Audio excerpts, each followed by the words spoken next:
الحمد للہ رب العالمین والصلاة والسلام علی سید المرسلین اما بعد فاعوذ باللہ من الشیطان الرجیم بسم اللہ الرحمن الرحیم۔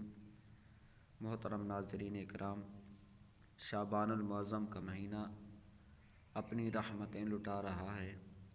اس مہینے کے خاص وظیفہ اور مختصر، اور اس وظیفے کی کیا ہی بات ہے کہ جو بھی آپ جائز مقصد دل میں لے کر اس وظیفے کو کریں گے، انشاءاللہ الکریم اللہ پاک اس کی حاجت کو ضرور پورا فرمائے گا۔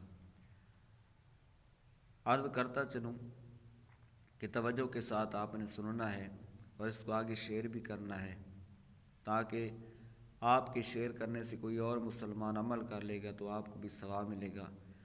آپ کا کوئی بھی جائز مقصد ہو، چاہے وہ نوکری کے لیے ہو، چاہے وہ رشتے کے لیے ہو، چاہے اولاد نرینہ کا حصول ہو، چاہے کسی کے ساتھ آپ نے صلح کرنی ہو اور وہ نہ مانتا ہو، الغرض جو بھی مسئلہ ہو جائز، اس کے لیے آپ نے سب سے پہلے 11 مرتبہ درود پاک پڑھنا ہے، اور پھر 33 بار سورہ کوثر پڑھنی ہے۔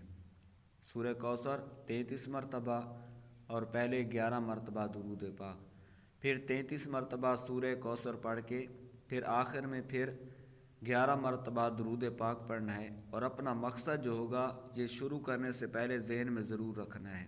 انشاءاللہ الکریم جتنے بھی دن شعبان المعظم کے رہتے ہیں آپ نے یہ وظیفہ روزانہ پڑھنا ہے۔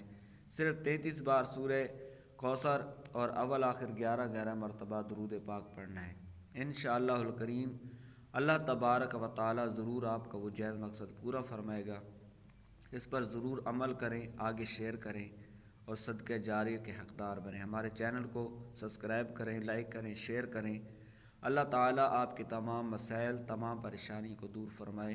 آمین بجاہ النبی الامین و صلی اللہ علیہ وآلہ وسلم۔